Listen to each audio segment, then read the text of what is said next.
Hey everyone, and welcome to this deep dive made just for you, Vintage Car Chronicles listeners. We're available daily on Spotify, Deezer, Apple Music, and YouTube. Thanks for having me. Today we'll be taking a close look at one of the most iconic cars ever made, Oh, yeah. the Ferrari 250 GTO. It's a legend for sure. And we'll be digging into its history, its design, and its lasting legacy using information from a collection of articles and forum posts we've gathered. Sounds like a plan. This car has a fascinating story to tell. So let's get started. The Ferrari 250 GTO. What kind of car are we dealing with here? Well, it's a GT racing car Ah. produced between 1962 and 1964. And that name, the 250 GTO, what does it actually stand for? The 250 part refers to the engine. It's a 250cc displacement per cylinder. Ah, I see. And Okay. GTO stands for Gran Turismo Omologato. Gran Turismo Omologato. So what does that mean in plain English? It basically means Grand Touring homologated, Oh, wait. meaning it was certified to race in a specific class of Grand Touring cars. So it was born to race. But what were the circumstances that led to its creation? Well, Ferrari needed a car that could compete with the Yeah. best of the best, cars like the Shelby Cobra and Jaguar E-Type. They were giving Ferrari a run for their money. So the 250 GTO was Ferrari's answer to that challenge, their way of saying, we're still on top. Exactly. And the design process itself was a bit of a roller coaster ride. It started with Giotto Bizzarini, a brilliant engineer who was all about pushing the boundaries of aerodynamics. He really championed wind tunnel testing, which was pretty cutting edge back then. Wind tunnels in the 60s, that's impressive. It was a big deal. But as things often went in those days, Bizzarini had a disagreement with Enzo Ferrari and ended up leaving the project. Ah, so what happened next? Mauro Ferghieri and Sergio Scaglietti took over. Now, those are two names that every car enthusiast knows. You got it. Ferghieri took charge of the engineering side, Okay. and Scaglietti, the legendary coach builder, shaped its stunning form. So Bizzarini laid the groundwork, and then Forghieri and Scaglietti took it to the finish line. What kind of changes did they make? Well, they continued to refine the aerodynamic design using Bizzarini's initial work as a foundation. They realized that a long, low nose helped reduce drag, and those distinctive air intakes helped channel airflow to the engine more efficiently. It's amazing how much thought went into every curve and angle. They even added a rear spoiler, which was pretty uncommon for road cars back then. Yeah, you don't really see spoilers becoming popular until much later, so it was ahead of its time in that regard. But speaking of ahead of its time, the 250 GTO is still considered one of the most beautiful cars ever made. What do you think gives it that timeless appeal?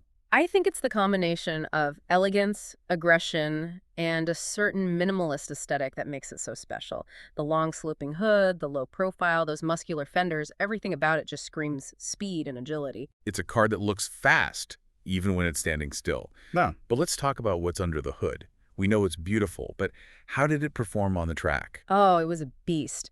The 250 GTO packed a Tipo 16862 Colombo V12 engine, Okay. a 3.0-liter masterpiece that was already proven in Ferrari's 250 Testarossa. It had dry sump lubrication, 6 Weber carburetors. Hold on. 6 Weber carburetors. Mm. That sounds pretty intense. Can you break that down for our listeners who might not be familiar with the finer points of engine tech? Sure. Weber carburetors are like the lungs of a high-performance engine. They're responsible for mixing the air and fuel that goes into the cylinders, and they need to be precisely tuned to get the most power out of the engine. Ah, I see. Having 6 of them was a clear statement that this car was built for serious performance. So it's not just about raw horsepower, but how that power is delivered to the wheels. Exactly. And the 250 GTO's engine delivered it with a roar. It had a sound that could send shivers down your spine. Okay, I'm dying to know, how fast could this thing actually go? Well, it could go from 0 to 100 kilometers per hour in under 6 seconds. Wow. And it had a top speed of around 280 kilometers per hour. Those are some serious numbers, even by today's standards. But a car needs more than just a powerful engine to be a champion. How did the 250 GTO handle on the track? Like a dream. The combination of its lightweight construction, a perfectly balanced chassis, and that incredible engine gave it incredible agility and grip. So it wasn't just a straight-line monster. It could dance through corners with grace. Absolutely.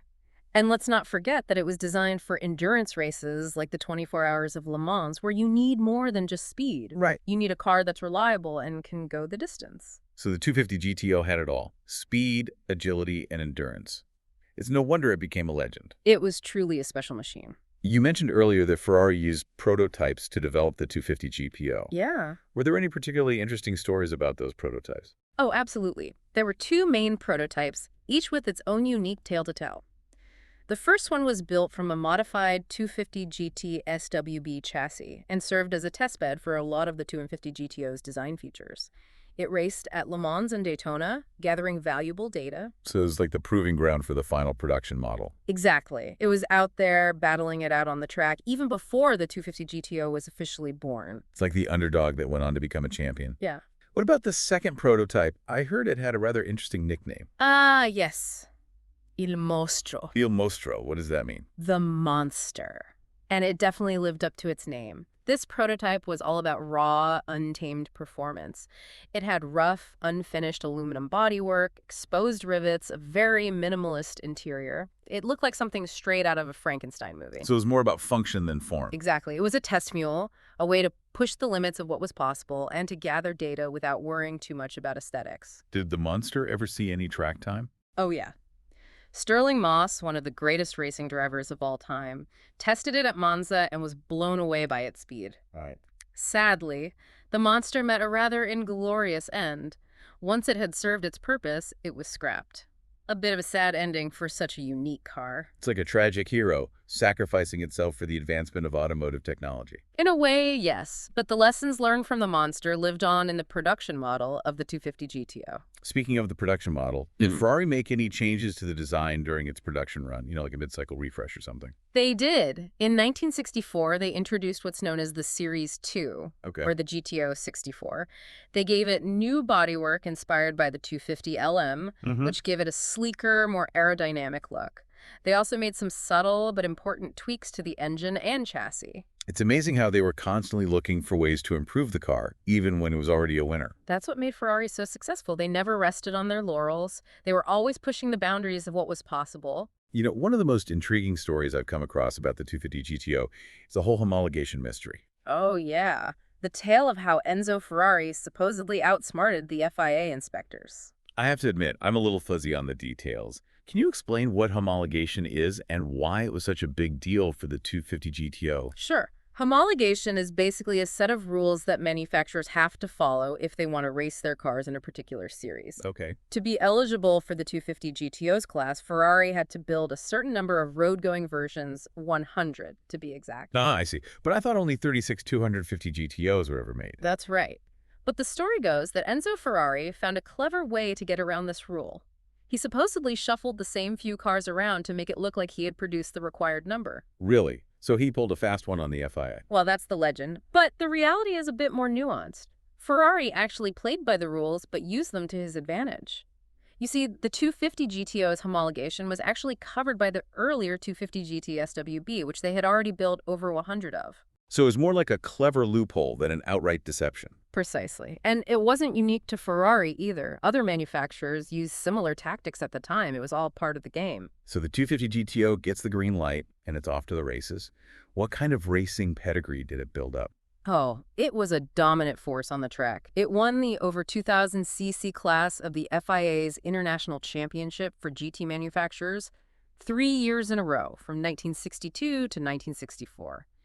It also claimed victory in the grueling Tour de France automobile in 63 and 64. Wow. So it wasn't just competitive. It was winning championships left and right. And it was up against some stiff competition too, right? Absolutely. It went head-to-head with Jaguars, Aston Martins, Shelby Cobras, some of the most legendary racing cars of all time. It's amazing to think about those epic battles on the track. It must have been a sight to behold.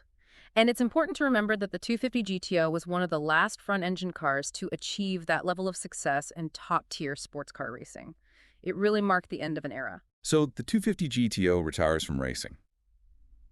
What happens next? Does it just fade into obscurity? Not at all. This is where the story gets really interesting. You see, in the late 60s and early 70s, the 250 GTO was just seen as another used race car. You could actually pick one up for a relatively reasonable price. Wait a minute. You're telling me that the most expensive car in the world today was once considered a bargain? Believe it or not, it's true.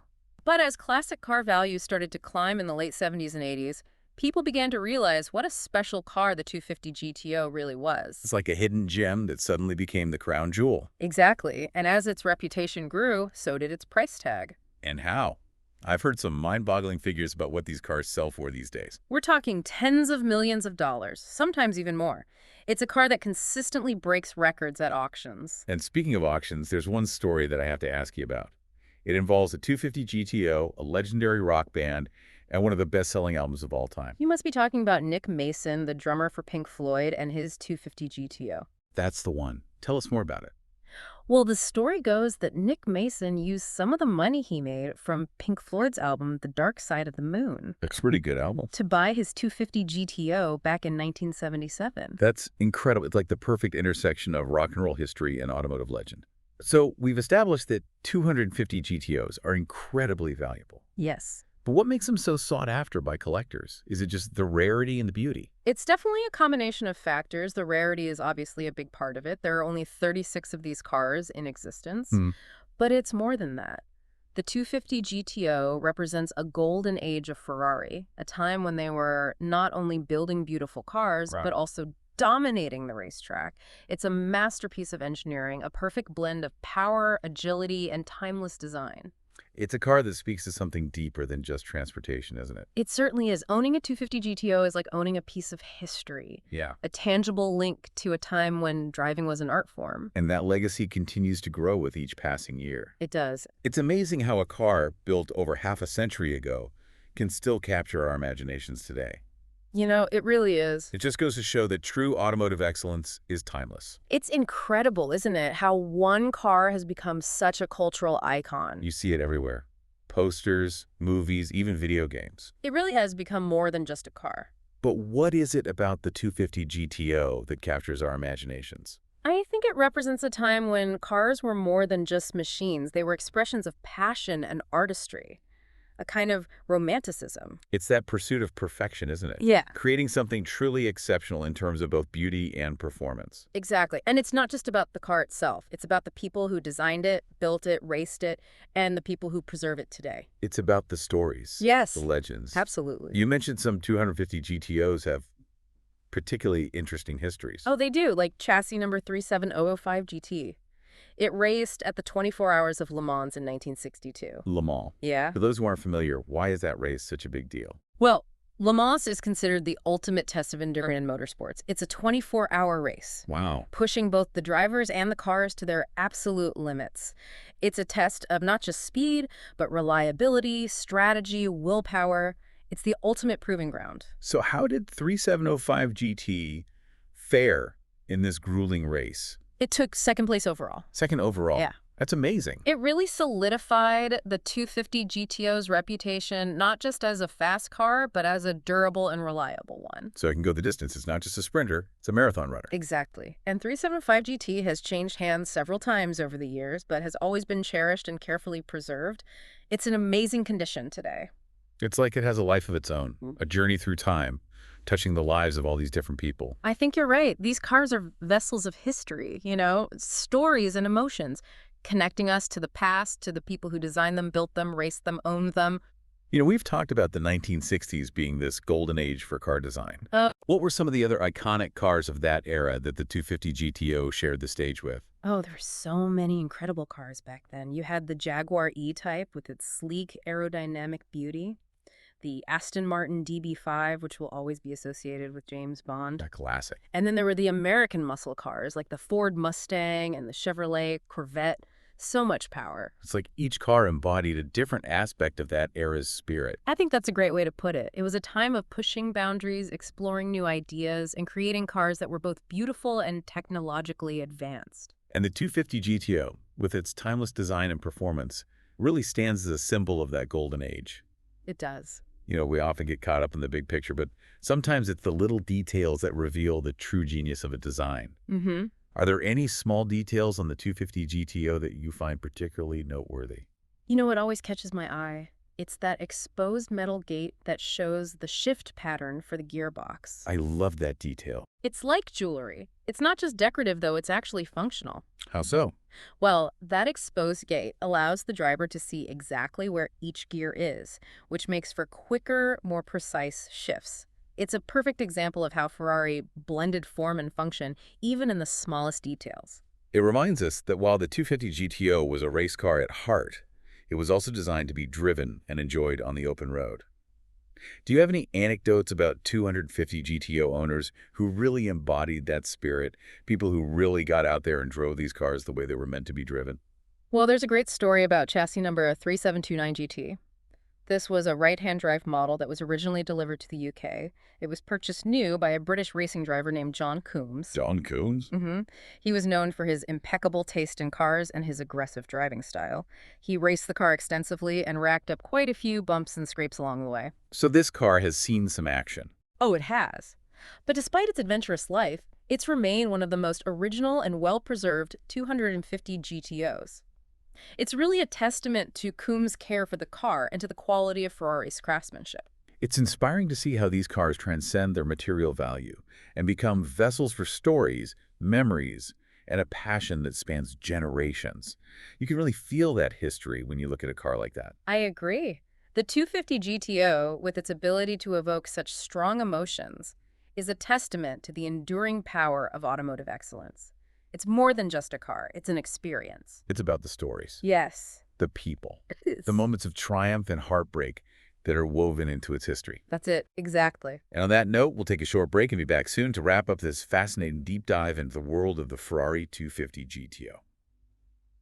You know, we've talked a lot about the 250 GTO's beauty, its performance, the people who owned and raced them, but we haven't really explored its influences deeply. That's a good point. Did this car change anything beyond racetracks and auction blocks? I think it did, yeah. Okay, how so? Well, the 250 GTO wasn't just a one-hit wonder. Right. It had a ripple effect that influenced car design and how we think about cars in a cultural sense. For example? Like its design. Those long flowing lines, the low slung profile, those muscular fenders. Yeah. That kind of set a template for sports car design. You can still see echoes of it in cars today. Oh, interesting. So you're saying modern Ferraris, Oh, yeah. even other brands, owe a bit of their visual DNA to the 250 GTO. I think so, yeah. It raised the bar for what a high-performance car could look like. Okay. So it influenced design, but how else did it leave its mark? I think it also helped solidify this idea of a car as more than just transportation. It's aspirational, Yeah. a symbol of success, of good taste. It's like it transcended its physical form, Yeah. became an idea. Exactly. And it really paved the way for how we perceive these high-end cars today. But wasn't this happening already with other luxury cars at the time? To some extent, but I think Yeah. the 250 GTO was different. Okay, how so? It had this perfect storm of factors, the rarity, the success on the racetrack, Wow. the association with a brand like Ferrari. It all created this aura of exclusivity and desirability that was unmatched. So it set the stage for these sky-high valuations Yeah. we see in the market today. Exactly. You know, the 250 GTO didn't just win races, it won hearts and minds.